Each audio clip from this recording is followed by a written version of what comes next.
Bienvenido a nuestro nuevo video sobre el protocolo adicional número 1 de 1977. Prepárate, agarra un snack que te va a encantar.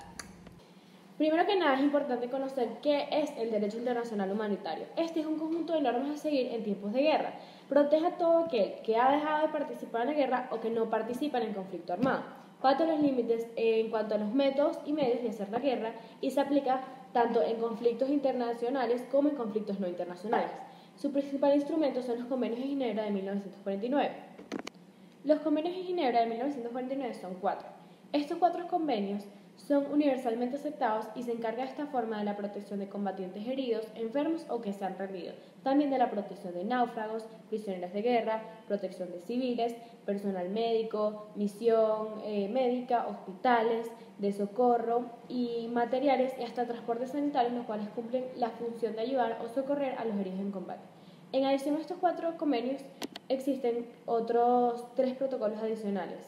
El protocolo adicional número 1 de 1977, que se encarga de la protección de víctimas de los conflictos armados internacionales. El protocolo adicional número 2 de 1977 se encarga de la protección de víctimas de los conflictos armados sin carácter internacional. Y por último, el protocolo adicional número 3 del 2005, que habla sobre la aprobación de un emblema adicional para la identificación del personal sanitario y de socorro que asiste en los conflictos armados. En el siguiente trabajo nos enfocaremos en abordar el protocolo adicional 1 de 1977 de los Convenios de Ginebra, enfatizando en sus antecedentes las pautas para denominar un conflicto como internacional, al igual que la protección que este brinda hacia el personal médico, de socorro y sanitario. A medida que los conflictos armados se fueron transformando, los 4 convenios de Ginebra se fueron adaptando. En 1977 son agregados 2 protocolos que amplían la protección a las víctimas en los conflictos de índole tanto internacional como no internacional. En la actualidad y desde 1949, los convenios de Ginebra han sido ratificados por 196 estados, de esta manera estableciéndose como un marco jurídico de connotación universal para la protección de víctimas de guerra, sin importar dónde estén o quiénes sean.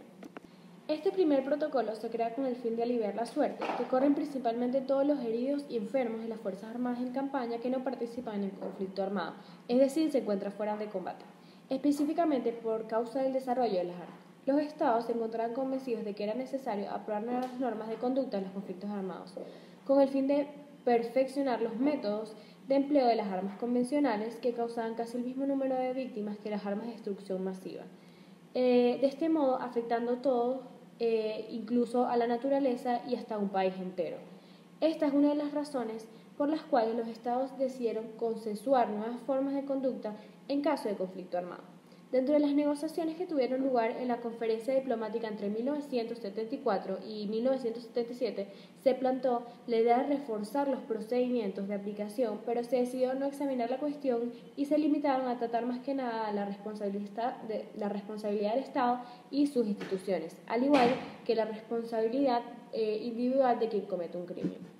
En el caso de estos crímenes de guerra, no existen limitaciones estatutarias en el derecho internacional humanitario. Y como ejemplo de esto tenemos que cuando la Duma Estatal de la Federación de Rusia aprueba una ley sobre la amnistía, esta no es aplicable en los criminales de guerra, y menos aún porque Rusia, como un sucesor de la Unión Soviética, es parte de la Convención sobre la imprescriptibilidad de crímenes de guerra y de los crímenes de lesa humanidad. Por otra parte, es importante destacar que los redactores de los protocolos adicionales dejan al aire para la interpretación personal de las armas de destrucción masiva como las armas nucleares. Estas no entraban en el ámbito de competencia. Sin embargo, el empleo de armas nucleares violaría todas las disposiciones de los protocolos adicionales y por esto mismo puede presumirse que su uso está completamente prohibido. Por otra parte, esto representa tan solo una interpretación de las disposiciones de estos protocolos, ya que la prohibición del empleo de las armas nucleares como tal nunca fue plantada durante las conferencias diplomáticas. En pocas palabras, el protocolo adicional primero se crea por la necesidad de establecer nuevas limitaciones, tomando en cuenta la aparición de nuevos métodos de combate y la antigüedad de las normas aplicables a la conducción de las hostilidades. Además, este protocolo recuerda que el derecho de las partes involucradas en el conflicto no es limitado y que queda prohibido el uso de ciertas armas que causen daños excesivos e irreparables. Dentro de este primer protocolo adicional existen varias disposiciones específicas en algunos de sus artículos. Estas disposiciones establecen novedades en relación de los convenios de Ginebra y algunos de estos son los nombrados a continuación. En el caso de los artículos 48, 51 y 54, se establece que quedan prohibidos los ataques indiscriminados contra la población civil y la destrucción de alimentos, aguas y otros elementos necesarios para la supervivencia. También tenemos en los artículos 53 y 56 que queda pautado que las presas, disques y centrales nucleares de energía no podrán ser objetivo de guerra, pues de ataque, al igual que los objetos culturales y lugares de cultura. Además, entre ellos tenemos los artículos 76, 79 y 15, que se les confieren protección especial a las mujeres, niños y personal médico civil, al igual que se establecen medidas de protección para los periodistas. También el artículo 77 establece que queda prohibido el reclutamiento de niños menores de 15 años de edad para las Fuerzas Armadas. El artículo 43 y 44 establece que los miembros de las fuerzas de guerrilla poseen una condición militar.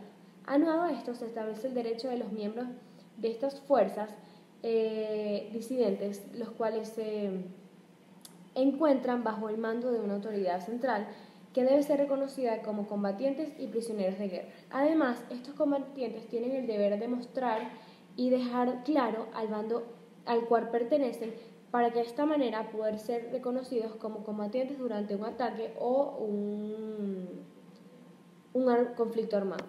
Por otro lado, el artículo 35 establece que el uso de armas que causen daños excesivos o sufrimientos innecesarios, así como métodos o medios de hacer la guerra que puedan causar daños extensos y duraderos al medio ambiente, queda completamente prohibido. También, según el artículo 85, se considera que el uso de emblemas protectores que sean reconocidos por los convenios de Ginebra con el fin de engañar a las fuerzas oponentes serán considerados como un crimen de guerra.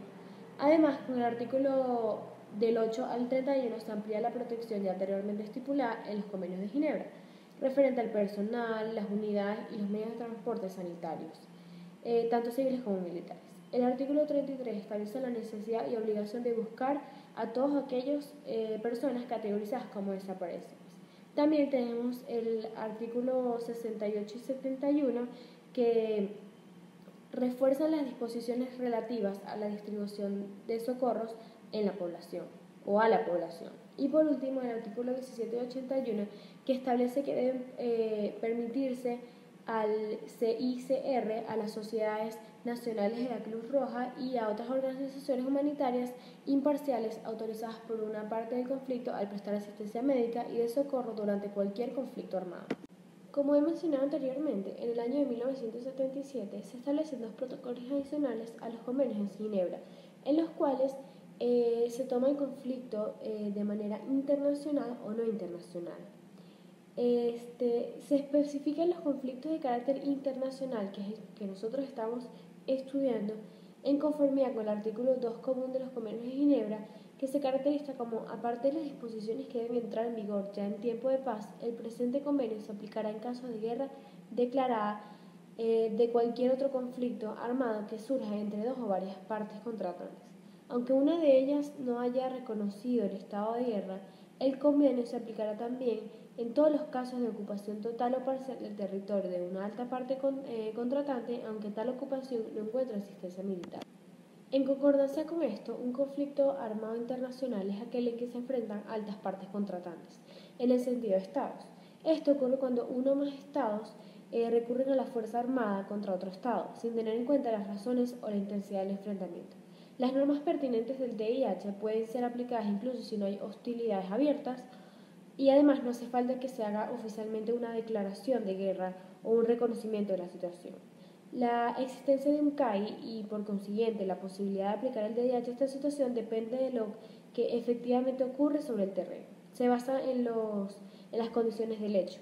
Por ejemplo, puede haber un CAI aunque uno de los beligerantes no reconozca al gobierno de la parte adversa. En los comentarios de los convenios de Ginebra de 1949 se confirma que cualquier diferencia que surja entre dos estados que conduzcan a una intervención de fuerzas armadas es un conflicto armado internacional. E incluso si una de las partes niega la existencia de un estado de guerra.